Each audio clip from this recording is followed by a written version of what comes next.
انشاءاللہ چند اور مسائل کو ذکر کروں گا جو گوشت کے متعلق۔ آپ کو پتہ ہے جب قربانی کرتے ہیں تو پھر اس کے بعد گوشت کا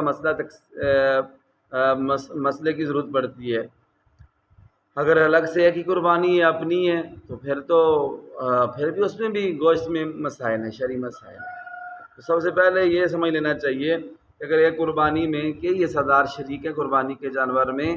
تو انہیں یہ چاہیے کہ جب قربانی کا گوشت آپس میں تقسیم کریں تو وزن کر کے تقسیم کریں۔ اندازے کے ساتھ تقسیم کرنا صحیح نہیں ہے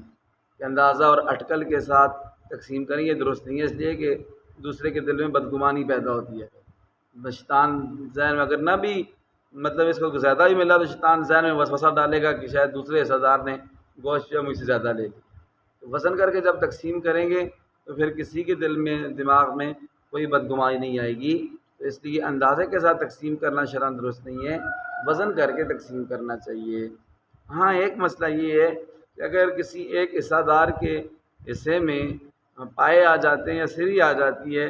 تو جو دوسرا حصہ دار ہے اس کے گوشت میں کمی کرنا یہ درست ہے۔ اگر ایک کہتا ہے مجھے پائے دے دو تو اس کا گوشت تھوڑا کم ہو جائے دوسرے کا زیادہ ہو جائے تو یہ اس طرح درست ہے۔ لیکن اس میں بہتر طریقہ یہ ہے کہ وہ بھی اگر کاٹ کے سب میں برابر برابر تقسیم کر دیے جائیں تو پھر تو کوئی مسئلہ ہی نہیں ہے، پھر تو بہت ہی اچھا ہے۔ ایک اور یہ ہے کہ قربانی کا جو گوشت ہے اس کے 3 حصے کرنے چاہیے، یعنی جب اپنا اپنا حصہ مل گیا تو پھر ہر بندے کو یہ چاہیے کہ اپنے گوشت کے کتنے حصے کر لے، 3 حصے کر لے۔ ایک حصہ اپنے گھر کے لیے رکھ لے، دوسرا حصہ اپنے رشتہ داروں دوستوں کے لیے، جو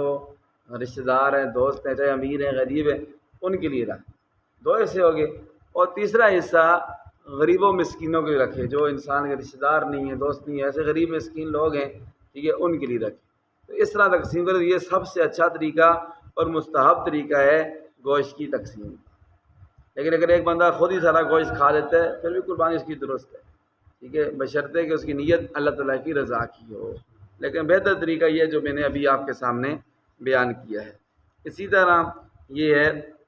کہ قربانی کے جانور کی جو کھال ہے بندہ اس کو خود استعمال کر سکتا ہے، اس کا مسلح بنا لے یا ویسے بھی کسی طرح استعمال میں لاتا ہے تو خود استعمال کر سکتا ہے۔ لیکن اگر اس کو فروخت کر دیا تو پھر اس کے پیسے خود استعمال نہیں کر سکتا، نہ ہی کسی غنی امیر آدمی کو دے سکتا ہے، بلکہ کسی غریب پر صدقہ کرنا واجب اور ضروری ہے۔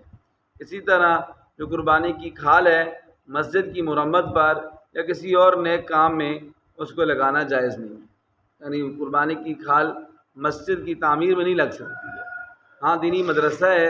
دینی مدرسے میں بندہ اس کو دے سکتا ہے، مدرسے پر قربانی کی کھال لگ جائے گی، جس طرح زکوٰۃ لگتی ہے، جس طرح فطرانہ لگتا ہے، اس طرح قربانی کی کھال بھی لگتی ہے مدرسے۔ لیکن مسجد کی تعمیر میں قربانی کی کھال کی اجرت لگانا یہ درست نہیں ہے، اس لیے قربانی میں مالک بنانا ضروری ہے، اور مسجد میں کسی کو بندہ مالک نہیں بنا سکتا۔ اسی طرح یہ ہے کہ قربانی کی کھال یا رقم کسی ایسی جماعت کو دینا جن کے بارے میں یہ اندیشہ ہو کہ مستحقین کو نہیں دیں گے، اور اپنے جماعتی پروگراموں مثلاً کتابوں رسالوں اور شفا خانوں کارکنوں کی تنخواہ وغیرہ میں خرچ کرتے ہیں، تو ایسی جماعت کو بھی قربانی کی کھال دینا شرعاً درست نہیں ہے۔ ایک اور مسئلہ یہ پیش آتا ہے، قربانی کا جانور بندہ جب خرید لیتا ہے اگر وہ مادہ ہے یعنی بھینس ہے گائے ہے بکری ہے تو اس کے تھنوں میں کبھی دودھ بھی ہوتا ہے، تو اس کے دودھ کے متعلق مسئلہ کہ اس کا دودھ نکالنا یا اس کو استعمال کرنا درست ہے یا نہیں ہے، یہ جان لیں کہ قربانی کے جانور کا دودھ نکالنا یا اس کے اوپر سے اون اتارنا ٹھیک ہے یہ درست نہیں ہے۔ اگر کسی نے ایسا کیا دودھ نکالا، بعض دفعہ کسی مجبوری میں نکالا بھی جاتا ہے، بہت زیادہ ہو جاتا ہے اس کے جانور کو تکلیف ہوتی ہے، تو اگر نکالا ہے یا اس کی اون اتاری ہے تو اس کو صدقہ کرنا واجب اور ضروری ہے، اس کو خود نہیں استعمال کر سکتا، دودھ بھی خود نہیں پی سکتا اور وہ جو اون اس کے اوپر سے اتاری ہے وہ بھی خود استعمال نہیں کر سکتا، اس کو صدقہ کرنا واجب اور ضروری ہے۔ اسی طرح قربانی کے جانور کی جو جھول ہوتی ہے اور رسی ہوتی ہے اسے گلے میں، اس کو بھی بہتر ہے کہ صدقہ کر دینا چاہیے۔ جو بھی اس کے گلے میں چیزیں پڑی بعض لوگ ہار وغیرہ چیزیں ڈالتے ہیں، اس طرح اس کی رسی وغیرہ ہے تو وہ بھی پھینکنی نہیں چاہیے، وہ بھی خود استعمال بھی نہیں کرنی چاہیے، کسی کو صدقہ کر دینی چاہیے۔ اسی طرح یہ مسئلہ بھی یاد رکھیں گوشت کے متعلق، قربانی کی کھال یا گوشت کسائی کو اجرت میں دینا جائز نہیں، یہ نہیں کسائی کو بولو جی آپ ہمارا جانور ذبح کر دو قربانی کا، ہمارے پاس پیسے نہیں ہیں، تم ایسے کرنا کہ ہم تمہیں گوشت دے دیں، تو ایسا کرنا شرعاً درست نہیں ہے۔ اجرت میں قربانی کا گوشت نہیں دے سکتے اور کھال بھی نہیں دے سکتے کہ آپ جانور ذبح کر لو کھال، آپ کسائی ایسے اکثر کرتے ہیں، کہتے پیسے تھوڑے دے دینا لیکن کھال بھی ہمیں دے دینا، ایسے بھی سودا کرتے ہیں ذبح کرتے وقت۔ تو یہ یاد رکھیں قربانی کی کھال کسائی کو اجرت میں دینا شرعاً درست نہیں ہے۔ اسی طرح امام صاحب کو یا مؤذن صاحب کو یا قاری صاحب کو بطور اجرت کے دینا درست نہیں۔ قاری صاحب رکھے ہوئے ہیں اور قربانی جب کرتے ہیں تو قربانی کا گوشت یا قربانی کی کھال قاری صاحب کو دیتے ہیں، جی یہ آپ کی نا تنخواہ کی جگہ ہو گیا، تو بطور تنخواہ کے اجرت کے